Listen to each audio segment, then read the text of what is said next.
Good morning and good afternoon. Welcome to another episode of Before Coffee here on Thursdays 13. It's the father and daughter comprehensive news of planet Earth, where we look up the news 10 to 15 minutes before we start and without any caffeine in our bodies.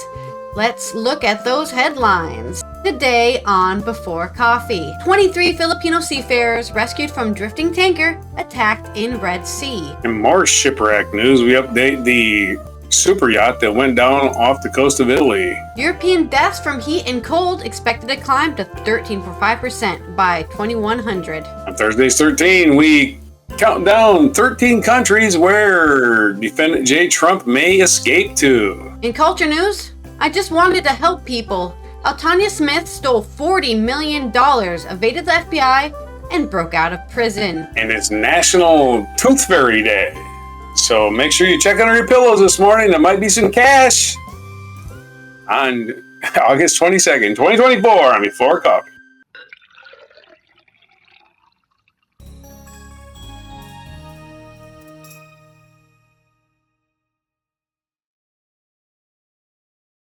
All right.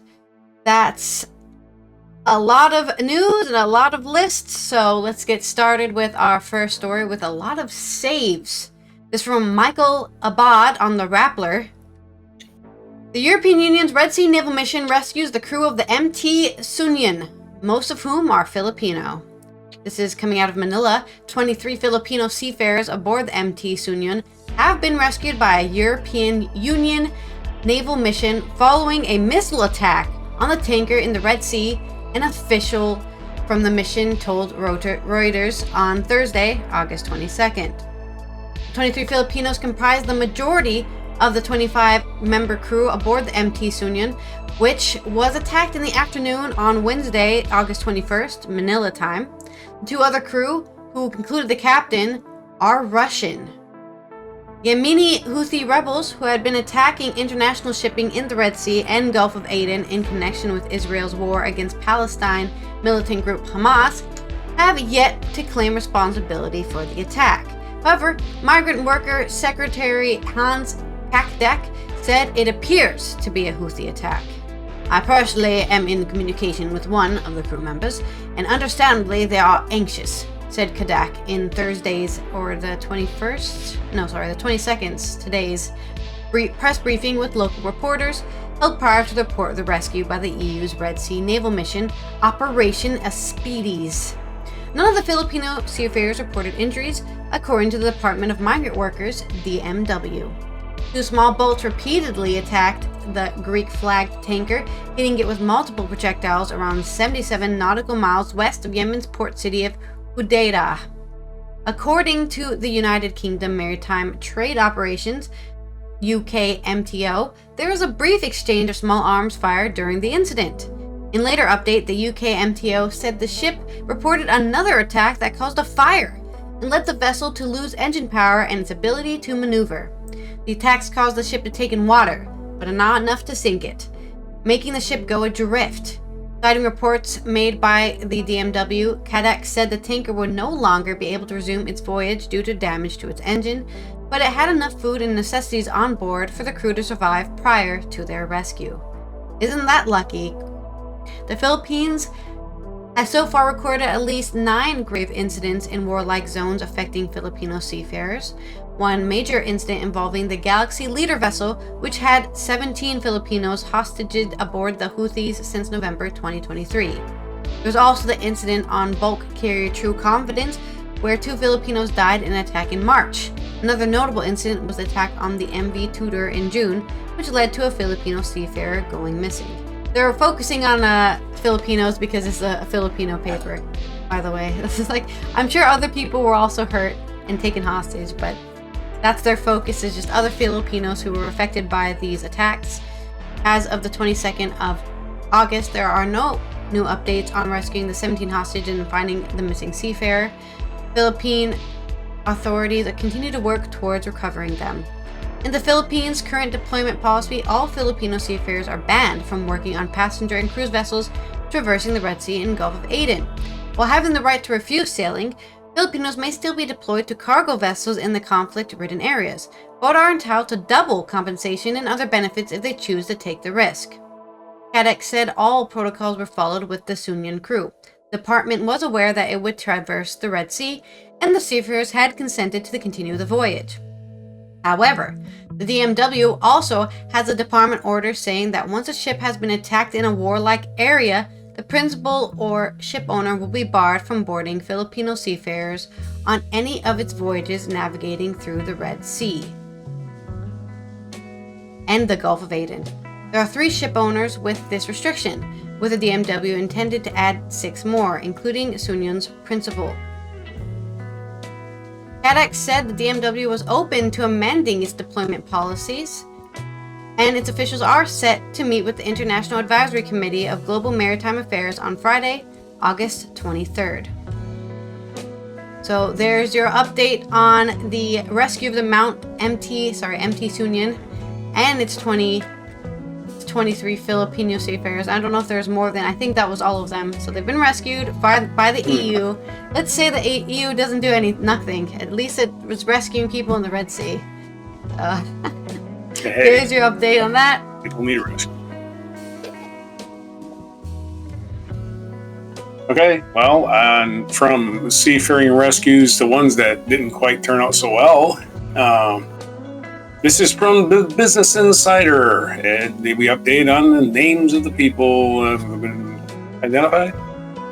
This is tech tycoon Michael Lynch among the dead in Superyacht wreck off the Italian coast. This story is written by Grace Eliza Goodwin, Thibault Spirlet, Michaela Friel, and Hannah Abraham. Lynch was among the bodies taken from the yacht, numerous news outlets reported Thursday morning. The 183-foot ship Bayesian was carrying 22 total passengers and crew, most of whom survived. But among the missing were Lynch and his daughter, Clifford Chance, lawyer Chris Morabilo and his wife Nita, and Morgan Stanley's international chair, Jonathan Bloomer, and his wife Judy. Divers had pulled out 5 bodies from the wreck early Thursday, the BBC reported. It said a 6th was inside the ship. 15 people were rescued, including Lynch's wife, Angela Barcares. Lynch's 18-year-old daughter, Hannah, was unaccounted for, Sky News reported. Indian firefighters at the Italian firefighters at the dive site, where the ship sank as they search for victims. We're identifying a picture caption here. Italian authorities are investigating the exact cause of the sinking. Lynch's family was yet to release a public statement as of Thursday. Brent Huberman, a British entrepreneur and friend of Lynch's, told Sky News that his death was unbelievably tragic. We were all hoping for a miracle. We know it was unlikely, but you still hold out hope, Huberman said. He called Lynch an inspiring figure in the tech community and should be remembered for his accomplishments. Lynch, 59, was a former UK government advisor who founded the British software company Autonomy in 1996. By 2011, the company was so successful that Hewlett-Packard agreed to buy it for $11 billion. But in 2012, HP alleges that $5 billion of that acquisition was due to accounting irregularities that cost HP to dramatically overpay. A decade-long legal battle culminated last year when Lynch was extradited to the U.S. on charges that he committed fraud by falsely inflating the value of his company. There's a word, extradited, we're going to be using later. In June of this year, a San Francisco jury acquitted Lynch, who had maintained his innocence from the beginning. Mike Lynch walking, there's a picture caption. It is so unbelievably tragic for him to go through what we went through over the last 12 years, defending his name and not living a full life, to now for his death to be confirmed is obviously incredibly sad. I'm having trouble working up sympathy that's for somebody that died on a super yacht. Don't tell me how hard his last 12 years were. He had a super yacht. I'm just saying. It's tragic, but that calling his life unbelievably tragic for 12 years is sad, to say the least. I wish I could live that life for 12 years. Oh my God, I'm being sued by Hewlett-Packard and my team of lawyers, or no. You can write a book about it and make money. Of course, rich people, you can print money, literally, and then get away with it, because who's going to put you in jail? Rich people never go to jail. Anyway, Danny Forson, a journalist at the Sunday Times, was the first person to interview Lynch after his acquittal for a story published in late July. Forson told Business Insider that Lynch was excited for a shot at the second life after spending more than a decade caught up in worrying he'd go to prison. He struck me as somebody who was really reeling from the situation. I think he was a little bit in shock because he had been under the cloud for so long and the consequences were so grave if he lost. I think he was really at a little bit of a loss, trying to figure out what to do with himself, how to feel, struggling with his emotions. I think his first order of business was to do nothing to try to make up for lost time, Forreston added. And I think that's what his boat trip was about, very sadly. On Saturdays, 2 days before the shipwreck, Lynch's co-defendant in the U.S. fraud case, Stephen Chamberlain, was hitting. This is ironic. Was hit by a car and killed while jogging. So his co-defendant's dead too. Stephen Chamberlain. That's 2 crazy. days before the shipwreck. It seems like a little bit less of a coincidence, maybe. I don't know. Is this like an This act might of be one God for thing or Angela something? What's Lansbury. going on? I think Colombo needs to get on this one.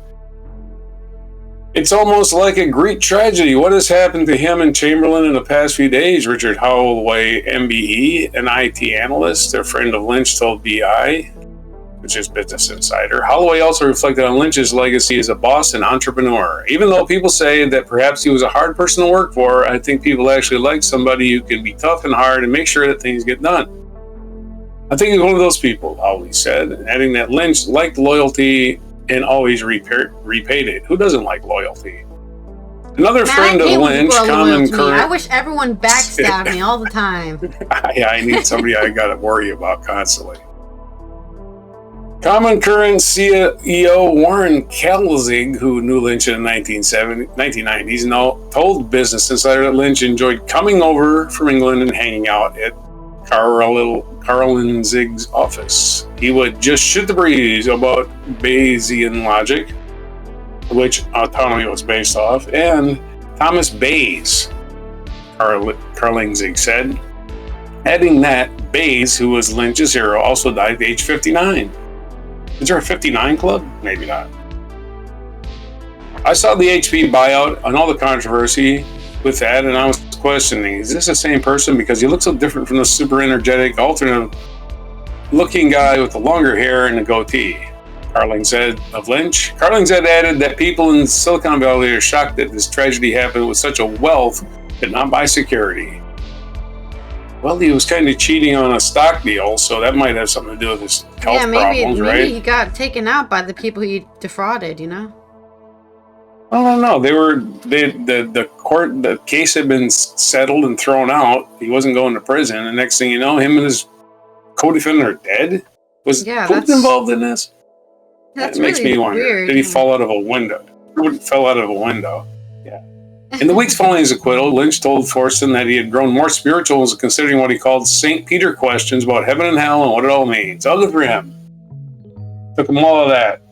I had to say goodbye to everything and everyone because I didn't know if I'd ever be coming back. Lynch told Forreston on the Sunday Times, if this had gone the wrong way, it would have been the sad end of my life as I know it in any sense. Which it is a sad end of his life. In a superyacht. And a lot of other people died too. But we're honing in on this one guy who's identified, Mike Lynch. So there's your sad story about the tech billionaire who died at sea. And I have a video for you. So I'll be sending that in a minute. Yeah, a tragic loss of life for somebody who was so rich they probably could have, I don't know, bought another life. I guess. Mm-hmm. I'm also finding it hard to have sympathy for him. Okay, let's look at our next story. I haven't received the video yet, but I'm sure I'll receive it by the end of my story, which is about more death.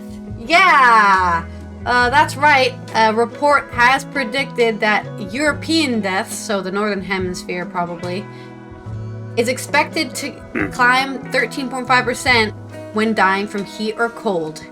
So people are going to be dying from being too cold and too hot by 21 100. So it will be a little under 100 years from now. People will be dying. 80 years from now, people are expected to be dying more from heat and cold by 13%. This is from Euronews Health by, tell me who wrote you, Gabriela Galvin.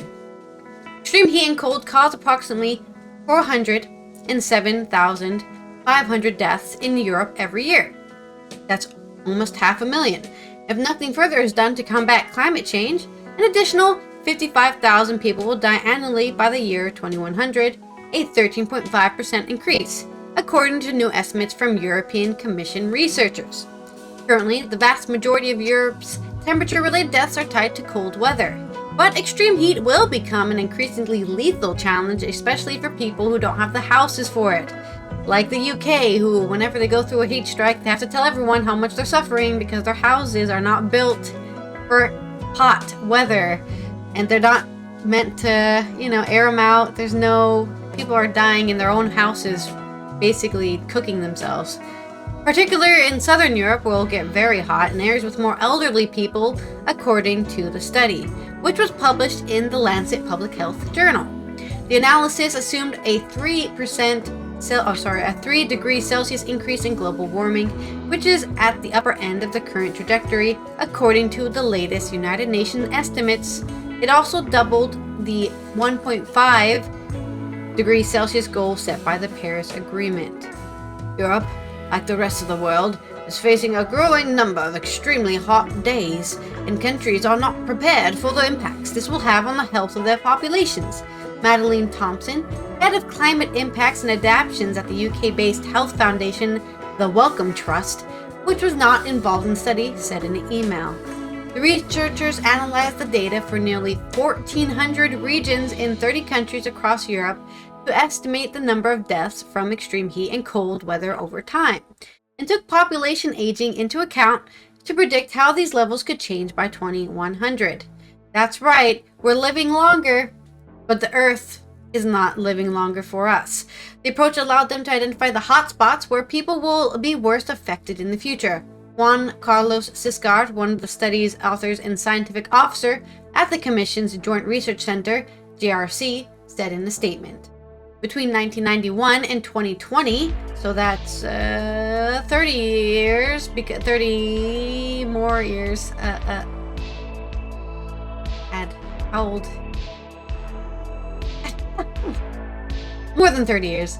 There were about 364,000 cold-related... I'm like, how old is my 1991 to 2020? 364,000 cold-related deaths in Europe, and 44,000 heat-related deaths per year, while cold killing more people in Eastern Europe and extreme heat causing more fatalities in Southern Europe. So you're telling me in Northwest Europe I'm the safest from climate-related deaths? Woohoo! I guess I chose the right place to move, the study found. I don't think I'm going to have any problems with these things. Maybe cold-related, but probably for my own death than actually the temperature. I hate being cold, but... These regional disparities are only expected to grow, according to researchers. While the overall number of cold-related deaths should decline somewhat in the coming decades, they are expected to increase in Ireland, Norway, and Sweden. Good, I don't live in any of those places, where the number of people aged 85 and up is growing. Heat-related deaths are also slated to rise sharply across the continent, with Spain, Italy, and Greece, and parts of France to be the most affected. Okay, don't move to France. With climate change, heat wave. I like how this is like only on me, right? Only I'm going to be affected by this. With climate change, heat waves are becoming more frequent, more intense, and lasting longer. Rebecca Emerton, a climate scientist at the EU Copernicus Climate Change Service, who was not involved in the study, told Euronews Health. Notably, the new analysis is based on people living in cities, where heat may pose a greater health risk than in rural areas, and doesn't take demographics like gender or ethnicity into account. You're gonna die from a heat wave because you're white. Well, not according to this study, because they're not taking ethnicity into account. I got that going for me. Even so, the findings indicate there is a critical need for development of more targeted policies, protect these areas and members of society most at risk from temperature extremes, David Garcia Leon, a study author and JRC scientific officer, said in a statement. Last month, UN Secretary General Antonio Guterres called for an international cooperation to address extreme heat with a focus on vulnerable groups, worker protection, that's important. I hate seeing people like road workers. It's like 100 degrees on that road because it's asphalt, right? It's just absorbing all of the heat, and they're just working out there, and it's like, give these people water. I've heard terrible stories of people almost dying of heat stroke because it's like, oh, you're working for 8 hours straight on this road and nobody's giving you water. You're not getting any breaks because there's nobody out there. There's no dude with a clipboard saying, hey, it's break time. You know, it's the middle of fucking nowhere doing road work. So there's no checks and balances. People are being treated terribly. So worker protection, super important. And vulnerable groups as well. People need to know that it's going to be hotter, so they need to drink water and keep cool instead of just living their life like the last 30 years they've been living with no changes in their lifestyle. And of course, investment in renewable energy over fossil fuels to limit that 1.5 Celsius limit. The new study also follows a separate analysis that found the policy interventions to adapt to climate change over the past 2 decades have saved thousands of lives. This stuff works, people, but that more should be done to curb preventable deaths. Like we were talking about with the UK, a lot of people in the UK were dying from preventable deaths, especially in the winter. They just weren't getting any support. Their heating was getting cut off, all sorts of things, and they were dying when they could have been prevented. Those researchers from Barcelona Institute Global Health highlighted the role of early warning systems and heat prevention plans implemented after more than 70,000 people died as a result of a scorching temperature in 2003. Extreme heat poses a health risk beyond death. It's also been tied to higher risk of miscarriage for women working in extreme heat and can exacerbate mental illness. People will also have to contend with indirect impacts of wildfires, agricultural failure, and other environmental infrastructure problems, Thompson from the Wellcome Trust said. These issues will have knock-on effects on our lives, she said.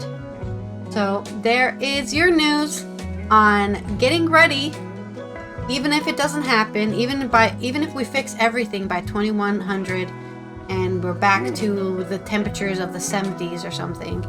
We should still be prepared for a future where that might not be the case. You know? I know people like to make fun of those girls with their hydro flasks, but they're smart. They're keeping themselves cool. They're keeping themselves hydrated. And of course, when it comes to the cold weather, you know, you've got to insulate your house. But if you have to, put sheets over your windows to keep the heat in so you don't freeze to death. People do this all over. You know, you can put aluminum to attract the heat to your house so that your house stays warm and you don't freeze to death. So hopefully those initiatives hidden from the European Commission, giving advice to all the people who need to hear them, especially the older people. And that's my story. On to the 13 places Trump can escape to, sorry. Well, more news from our hot planet, which of course is our crazy weather being caused by our hot planet. And other things to do. We covered the billionaire who just died while fighting extradition. If he would have been found guilty, he would have been like, I ain't going back. Well, we have another so-called billionaire in this country named Donald Trump who's facing charges in 3 jurisdictions, and he's also facing a sentencing on September 18th. So the speculation is, will he go to jail? My contention is he will do just about anything to stay out of jail, including leaving the country, and he's already talked about it with his pal Elon Musk. They were on the show the other day. Plan, yeah.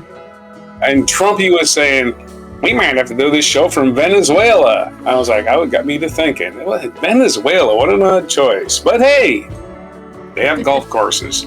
So let's go down the list. Countries without extradition to the U.S. And some of these are just dandy, if you ask me. Yeah, great places to Number go. one I've got, sure. which again is, what's that? Great places to visit, I'm sure, because you said they're dandy. I'm sure you're being sarcastic there.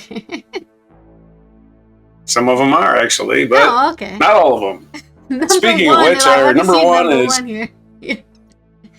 on our list is North Korea. Has no extradition treaty in the United States, and Trump has been there. He knows the guy. Yeah. That's his buddy, right? I'm sure it's a great place to visit, but not a great place to live. You know, that's the argument here. But if you're a billionaire and you make a nice mascot for the leader, you might have a pretty cushy life in North Korea. However, they would probably have to build more than their one golf course. And you might want to go for the number of golf courses in North Korea. The entire country has one golf course. And I'm sure Trump can get on it, but let's, it's just like, sad horn. I can't see it. Right. Number 2 on our list is Cuba. Now, there's 2 ways he can go to Cuba. He can either escape there, or we can send him to Gitmo. But it's probably unlikely we'll send him to Gitmo. That's my favorite. My favorite solution. So we do it to traitors and people that are clear and present danger to the country. We put them in Gitmo. With Cuba, again, it's a little island where everybody speaks Spanish, might make them uncomfortable. And they only got 2 golf courses on that whole island, which is sad. It's a big island. You only get 2 golf courses? Really? Each place's golf course amount? Is that what you actually looked that up? I'm just saying, Puerto Rico's got more than that. Why can't Cuba, right? Puerto Rico's a tiny island compared to Cuba. Number 3, we've already mentioned, is Venezuela, which has actually some pretty good professional golfers that play in the PGA Tour. So I thought they had more golf courses than 21, but they only got 21. So again, Tragic. Venezuela is a socialist country, very socialist, almost communist. And they have embargoes. We have an embargo against them, and they're part of OPEC even. But anyway, Trump's already talked about going there, so it's a possibility, and it's on the coast, and they have wealth. They have wealth. They have the 1% skimming at the top. They have lots of oil, and it's skimming away. That's the kind of country Trump would love to be in, I'm sure, but he'd love to be anywhere but prison. Number 4 on our list is Belarus. Only has 2 golf courses, but they're friendly with Putin, and maybe Putin doesn't want Trump in his neighborhood, right? Maybe, hey, go. We can make you president of Belarus. You could be the leader there. Something to think about, Donnie. Anyway, that's when my diabolical mind works sometimes, and at least I admit I have a diabolical mind, even though I can't say diabolical. Number 5. Sorry, that was too loud. Number 5. Ecuador. Only reason it's on the list is because it's got a great climate. It's on the equator. It's got 8 golf courses. Hey, that's more than Cuba. We're not really ranking these, but it's on the list, and it's on the equator. Great climate, and they have no extradition treaty. And I believe that's where what's his name, Julian Assange, hid in the Ecuadorian embassy in London, right? I think it was London. Yeah. That's where he hid for like a year. He was in Ecuadorian embassy. So there you go. You don't even have to go to Ecuador. You just go to the embassy and hole up there and hope. I know he would have to leave.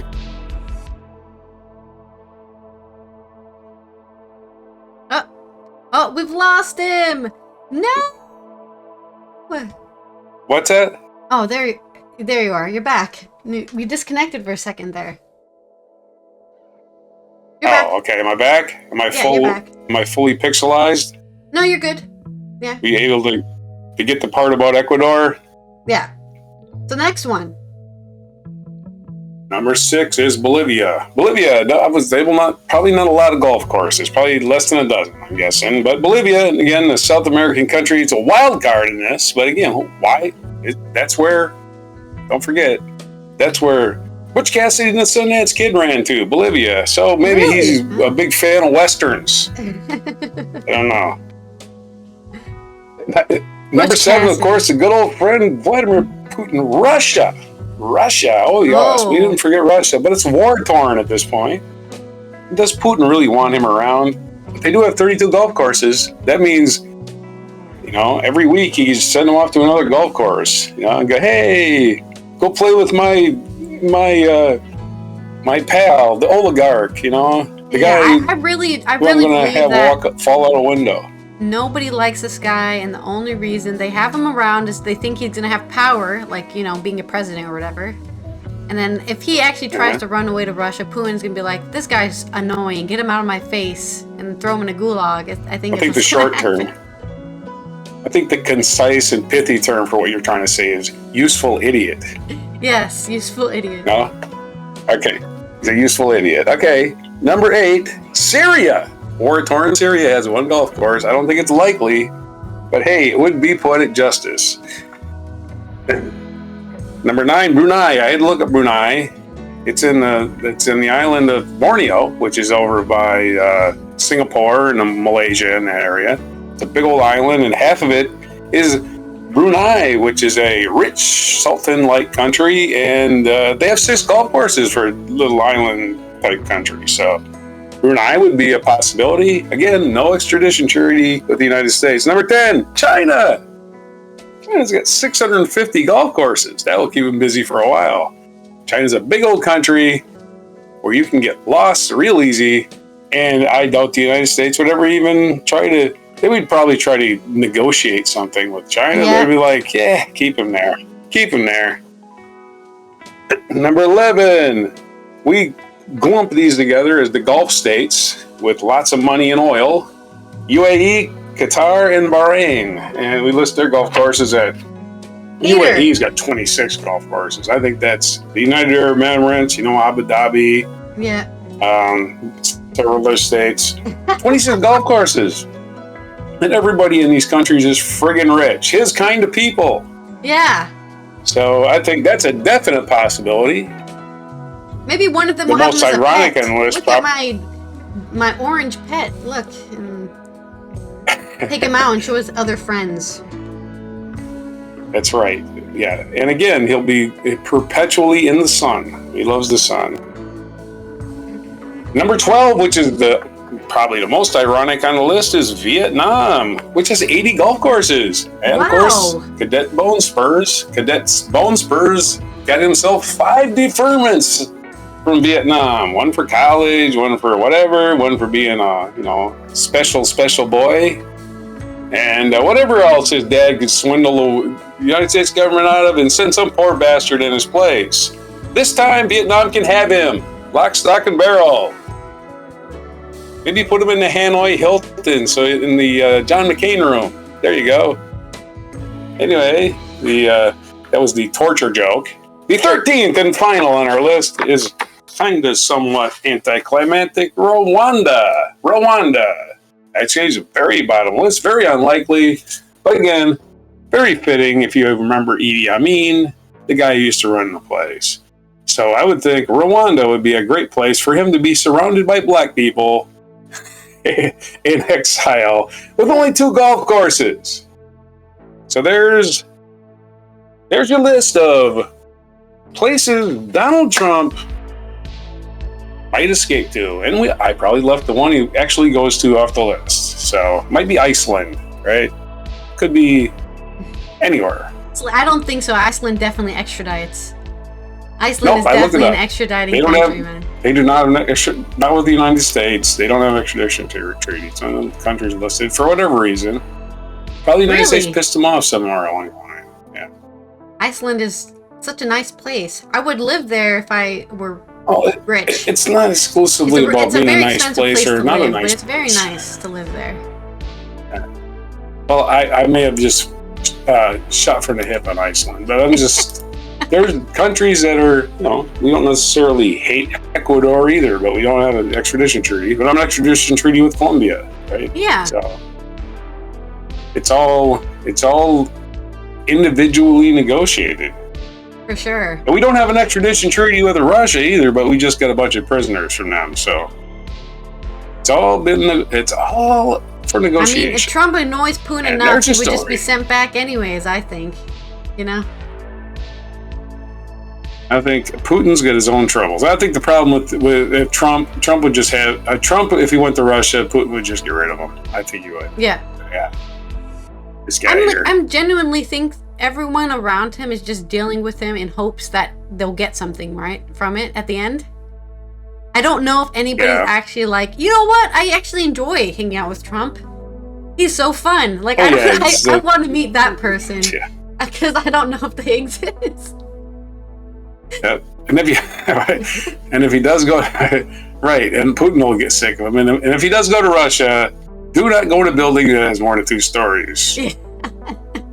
Yeah, you don't want to, what was it again? Putin's flying school? You don't want to attend, okay? Don't go to Putin's flying school. Back to you.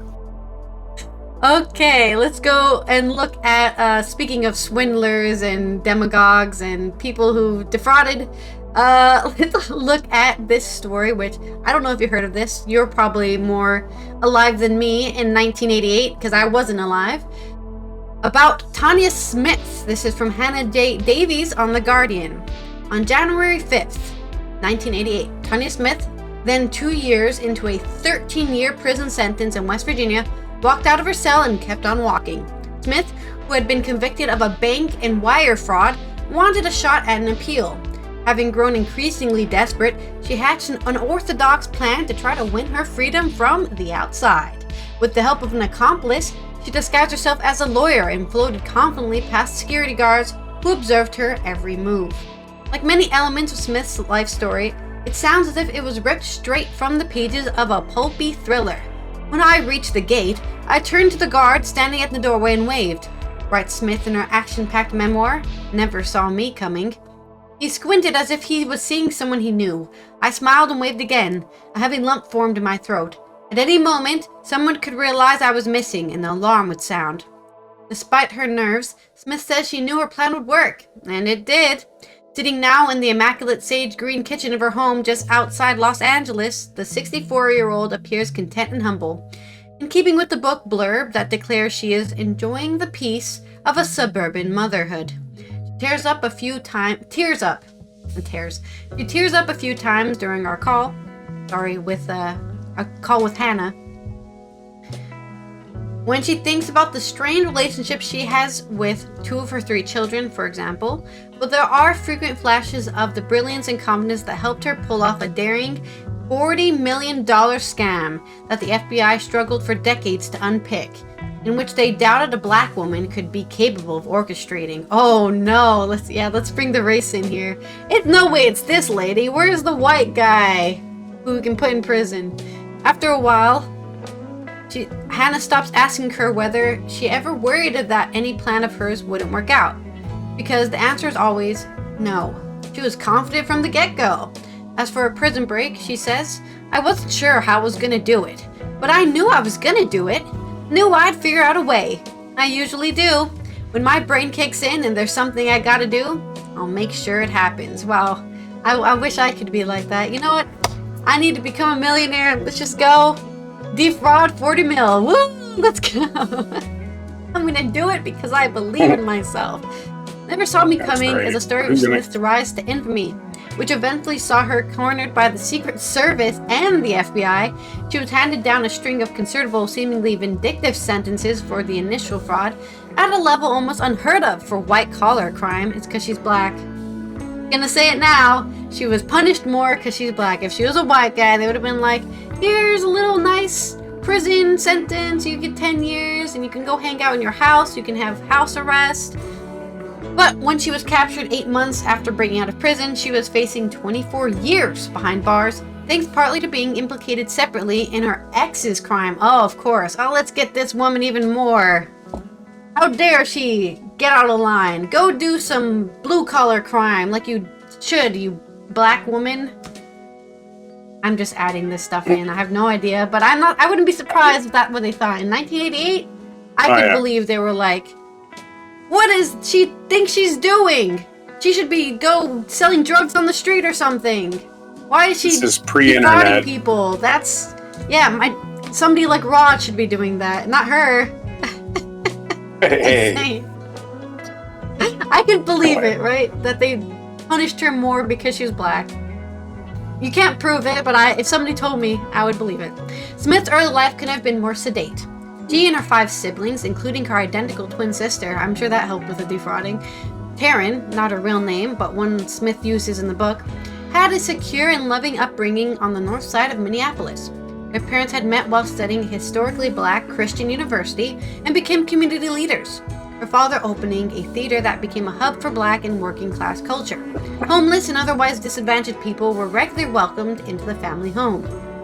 So this is where her reason why she defrauded people comes in. Like her father, Smith wanted to do something to help people. Although, being a skint teenager, she had a slightly different way of going about things. Early in the book, she recounts tracking down a phone number that she believed belonged to the rising star Michael Jackson, only to get an earphone from the ill-tempered Jackson patriarch Joe. Unperturbed, Smith turned her talent for finding phone numbers into a talent for tracking down money, pinballing her way from one bank department to the next, impersonating staff, and figuring out how to get reserve funds transferred to people who needed it. I mean, she's basically a modern-day Robin Hood. Look at this. It gave me a natural high, she said. I felt like it was my duty to help. Her voice begins to crack. I wanted everyone to have a good life. The kids who couldn't swim at the park when other kids could. I learned that there were people who had their electricity turned off, gas turned off, water turned off. How can you not help somebody who has kids and they can't turn their stove on? Smith tried to help out her grandmother, sending her $5,000, but she assumed it was a bank error and didn't touch the money. Helping people who were struggling felt like being in Bewitched, she said. It was my favorite show as a child. Smith's initial intentions might have been good, but she got in deep after discovering how to hack computers. Oh man. Honestly, it sucks that she got caught, honestly. I wish she never got caught. This is so cool. She's like not using it for herself, right? I'm sure she used some of it for herself later in the story. But it started from a good intention of like, yeah, here, let me pay your gas bill so you can live. You're welcome. Slowly becoming the FBI's worst nightmare and landing those marathon prison sentences. File on you. Yeah. Instead of sending money to real customers, she began sending funds to accounts opened under fake names. The cash was then collected in person by a team of runners. Oh wow, this is where it got bad. Initially, Smith knew her lackeys personally, but as her operation grew, she began to hire them through intermediaries. Eventually, this unwieldy network would be her downfall. Yeah, that's the problem. She didn't know them anymore. A runner got cold feet while withdrawing $160,000 at Caesars Palace Casino in Las Vegas, telling staff that a girl named Tanya had asked him to pick up the money, eventually leading investigators to Smith. As for Smith's memoir, it ranges from darkly comic, Taryn and Tanya's identical twin status becoming part of Smith's legal defense, to tragic, she gives birth to 2 children in prison, and is double-crossed so many times even by her own lawyer, who was secretly working with the federal prosecutors that were there. Is that not illegal? I feel like that should be illegal. You hire a lawyer to defend you and they're secretly working for your prosecutors? That shouldn't be. I feel like that's illegal. You're like, what? Hello? If this were a work of fiction, you would start to feel the writer had a vendetta against her.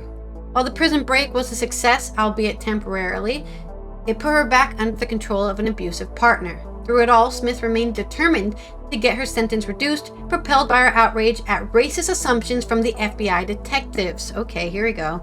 In the book, she recounts how one officer told her that Negroes murder, steal, and rob, but they don't have the brains to commit sophisticated crimes like this. I knew it! I knew there was some racist guy in this story. It was like, you guys aren't smart enough to do white-collar crimes. Go back to selling drugs on the street like you're supposed to be. It was, Smith says, my turning point. That's when everything changed for me. They hit my soul. I grew up in a household where I was told I could be anything I wanted to be. Reminder, she grew up from educated black parents, okay? They went to college and they opened up community centers for the community. They were not idiots. I grew up in a household where I was told I could be anything I wanted to be. And for someone to tell you you couldn't be who you are because of the color of your skin, I realized I had to fight for other women, not just for me. I said to myself, I'm going to show them exactly what this black woman can do. Yeah, you fucking tell them, Tanya. Smith was so appalled that she occasionally offered the detectives bait via letters in which she declared herself Always 10 steps ahead of you. Oh no, here it goes. She got her ego into it. She's like, fuck you guys. I'm going to show you that I can commit white-collar crimes. They used one of the letters in my trial saying, oh, she's cocky. She thinks she's so smart. Smith says with a laugh, I wanted them to know it was me. You don't tell me that I can't be smart enough because I'm a black woman. I didn't sign the letters, but I gladly dropped them in the mailbox. Smith writes about the cars and jewels she acquired with the money she stole, including a $50,000 diamond ring, which the jeweler hesitated to hand over to the black man who was working with Smith, and how she became the target of a convoluted plot to steal her ill-gotten fortune. Did she get a taste for the high life as the years went on and the sums of money she was siphoning off grew? Absolutely, yes, she's chuckling. The more money I could have, the more things I could buy. You start realizing the power of money and what it can do. I was still helping others. It wasn't just for myself, but I did buy things and I did enjoy it. I mean, luxury's nice. Especially as, like she's living under this, like, 80s era of just like, you can't do that, you're a black woman, shut up. Today, Smith is upbeat and clearly relishing the opportunity to share her gripping story. And also, I think she's the winner in the end, at least when it shows, I can commit crimes that you think I'm not able to do. But in many ways, Smith has become the source of strength she was looking for. Rather than brazenly walking out, as she had done on the January morning, only to be apprehended once again, she found legal means to get out of prison, poring over library law textbooks until she found terms and precedents that showed she was long overdue for a release. That's the problem. There are a lot of black people who are not given the resources to discover that, hey, actually you can't be held in prison retroactively for something that is now legal, right? Like, there's people probably still in prison right now for weed possession when it's been, decriminalized in the state you're in. You can go and say, hey, you need to let me out. You can't keep me in prison for something that's now not illegal. She came across the concept of same course of conduct, which meant that had her crimes been treated as part of a spree rather than in individual offenses, she would have never ended up with the vast sentence that she did. After a protracted legal battle, she was released the 27th of May, 1999. So after 10 years of her walking out of prison, trying to get her appeal, she got her appeal. A year before her 40th birthday, next after Smith's life began, she had another daughter, Makala, whose childhood she could more rapidly enjoy. She's the joy of my life, she says. It's almost like I lost my children, so when Makala came along, I had a new chance. Smith starts to wipe her eyes again. She's wonderful. We have a great relationship, and I look at her sometimes and I'm like, you're everything I could have wanted. Oh man, I wish you could see this photo. She's looking good. And black don't crack, that's what they say. She's looking really good for somebody who spent like 10 years, 20 years in prison. It was Makala who wrote about her mother's life for college admission essay and encouraged Smith to write about her past, which she had kept hidden from almost everyone she had met in the years since her release. In California, she says, I started my life over. It was hard for me, but I never let anyone see that. It was just the mom who would sing Hannah Montana in the Honda while all the neighborhood kids taking them to zoo to the movies. I always had a smile on my face, but inside it was different. I felt like I couldn't talk about being in prison because people would ostracize me.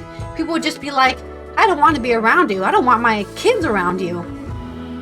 But there is a potential Netflix series that didn't get off the ground.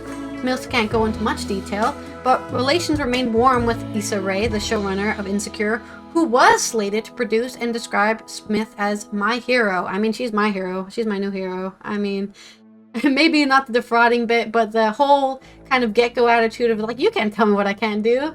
I wish I could be more like that. That's something, all people should work towards. Smith says there has been plenty of interest since. It's surely only a matter of time before a story ends up on our screens. In the meantime, she has more work to do. There was so much stuff in the book we had to cut. It would have been too long, she says, but I'm writing a second one. So if you want to check out the full story of Tanya Smith, Never Saw Me Coming, is out, and it's only £20, or probably $20 as well. So you can check that out. And yeah, my new hero, Tanya Smith, just $40 million of defrauding banks who probably deserve it. And On to this day in history. She should have known about my countries that don't have extradition treaties list. She should have checked with me. Would have had not avoided prison. Could be a nice little setup in, Bolivia, for instance. Ecuador or something, yeah. And she was nice rich too, there. which means they would have loved to have her around because she has all that money.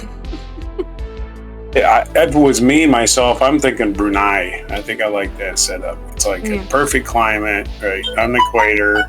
Just leave you alone, you would hope. I don't know. Okay, I guess we're into this day in history, or... Yep. This day in history on this day in history. August 22nd, 1642, the English Civil War between the Royalists and the Parliamentarists and King Charles. First, the English Civil War led to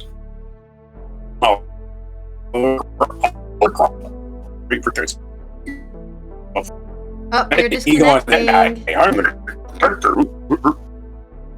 Oh, my back? I don't know, but I see you. I can't hear what you're saying because you're disconnecting. I hear you. Okay, I think you're fine. Let me hold perfectly still. You're moving too much or something. I guess that's a thing. I'll hold perfectly still. Okay, on this day, 1642, the English Civil War was fought between the Royalists and the Parliamentarians and began when King Charles I formally raised the royal standard at Nottingham. And I was just saying that the English Civil Wars is what gave England their Lord Protector. Oliver Cromwell includes the Lord Protector. The first America, not America. Yeah, I can't hear anything you're saying. So it's called America. It's just Cup. Oh, really? Yeah, it's just fragmented audio. I'm hoping it's not me.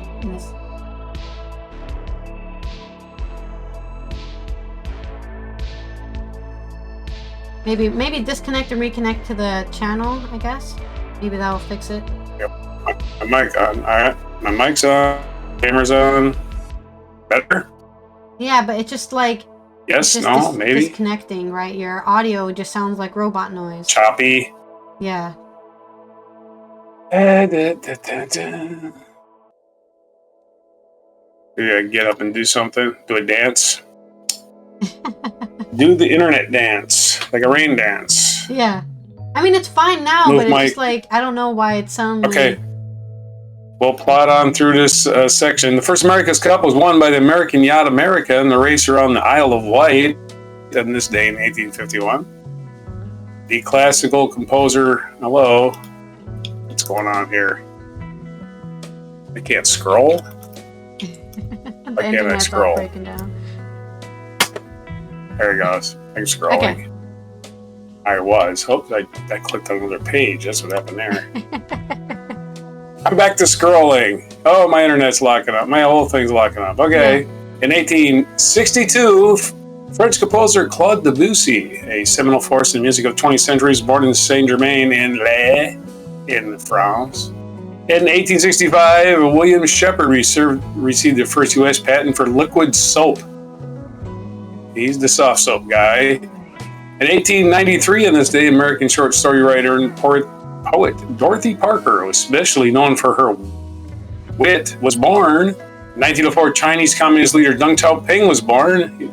He abandoned many of the orthodox communist doctrines and attempted to incorporate elements of the free enterprise system in the Chinese economy. He's the one that put it into Maoism, which was the Cultural Revolution and the exclusion of U.S. or Western influence in China, and turned everybody into a farmer. You're a farmer. 1973, U.S. President Richard Nixon named Henry Kissinger Secretary of State. Butcher Henry Kissinger.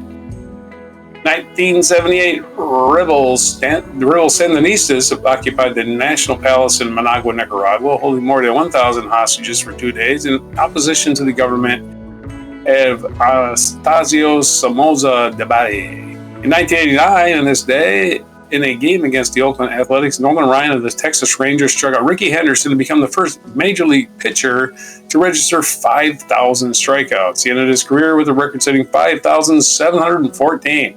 That's ridiculous.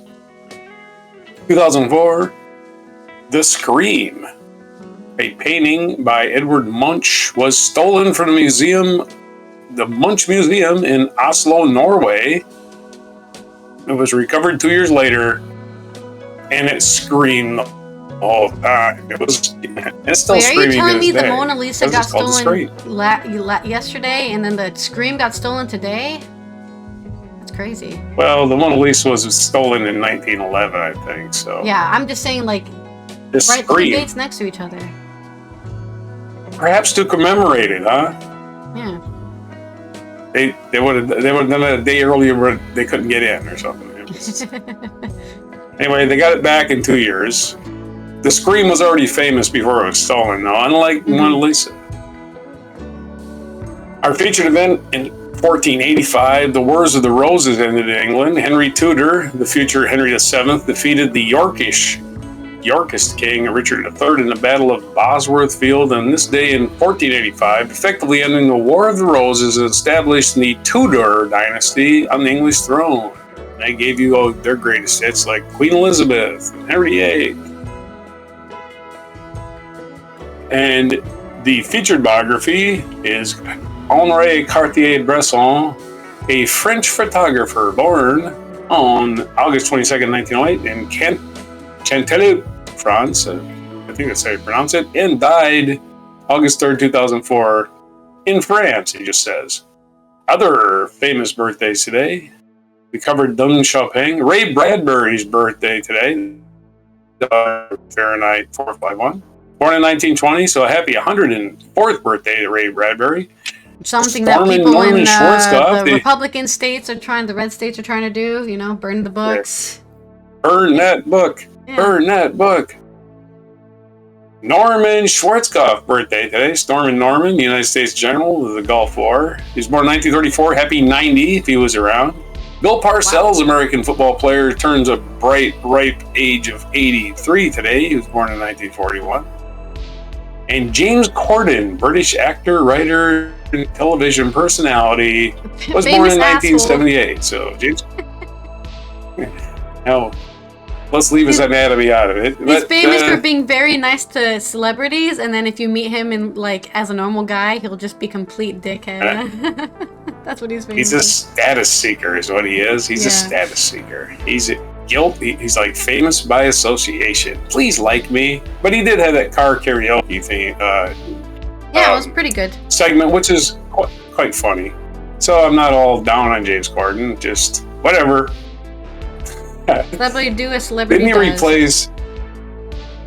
Yeah, and he replaced everybody's favorite non-talk show host, Craig Ferguson, who is just clumsy as hell, but funny for that reason. Anyway. Yeah. So those are your birthdays today, and what day is it today? Besides it's Pecan Tort Day. Pecan Tort, and if you eat a lot of pecan tort, you're going to need the Tooth Fairy, and it's National Tooth Fairy Day, which we meant, and it's National Be an Angel Day. Be an angel. Don't be a devil, be an angel. Yeah, that's right. It's National Bao Day. Do you know what Bao Day, B-A-O Day? It looks like a dumpling, right? Babao. You know that one? Babao? Babao? No, it's spelled B-A-O. Maybe Babao is another thing. Yeah. I know what it is. It's a steamed dumpling, man. Okay, it's a steamed dumpling. Let's not get all crazy with trying to distribute it. You've had them. It's better. Never been better day. Now this one I had to look up. Never been better. Bean, B-E-A-N. If you waited for a never been better day to enjoy the unconditional love of your canine companion, August 22nd is the day. Just like our ever joyful pets, the day casts away the worries and spreads enthusiasm for life. I have no idea what the bean thing is about.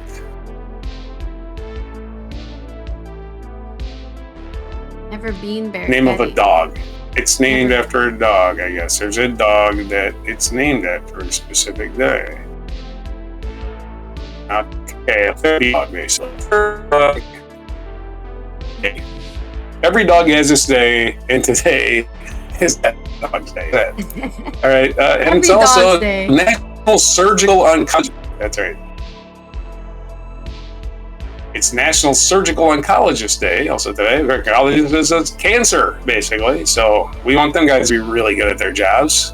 So those are your days for today, which is 2024 on Before Pecan Tort. Pecan. Okay, let me... Looks like cavities in the making. Yeah. All right, we got that working. Fix my... Right, I didn't even realize my green screen was being weird. Okay. It's the wind. This has been Allison here from the Netherlands, where the weather is cold and it's very sad, and it's... dive down. And we will see you tomorrow for the Friday news dump, where we're going to cover even more stories about everything that's been happening this week on Friday, today. And if there's anything we didn't talk about this week that you think you want to hear us gab about, comment down below, message us on Threads or my Discord, wherever you can find me, and we will look at doing those stories. Don't forget to subscribe if you're not already, and of course turn on those notification bells so you know when we go live and post a video like tomorrow's news dump. And let's look at our mic drop moment. Right on. Will not be easy. Which brings me to you know who. Future Speaker Hakeem Donald Jeffries is like an old boyfriend who you broke up with, but he just won't go away. He has spent the last 4 years spinning the block, trying to get back into a relationship with the American people. Bro, we broke up with you for a reason.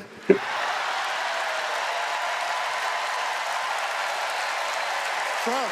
We both broke up for a reason. Of the GOP tax scam, where 83% of the benefits went to the wealthiest 1% in America. Trump failed our country during the COVID-19 pandemic. Trump is a chaos agent who is focused on himself, not the American people. Trump tried to destroy our democracy by lying about the election and inciting a violent mob to attack the Capitol. Trump put 3 extreme justices on the Supreme Court who destroyed Roe v. Wade. We broke up with you for a reason. Donald Trump can spin the block all he wants, but there's no reason for us to ever get back together. Been there, done that, we're not going back.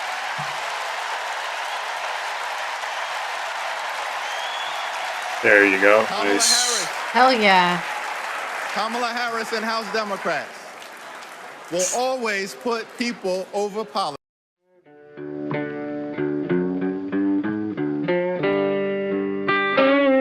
Be sure to hit the like, subscribe, and notify buttons, and follow our other channels, Toxic Alley, History of Gravy, and Scratchy Old Records.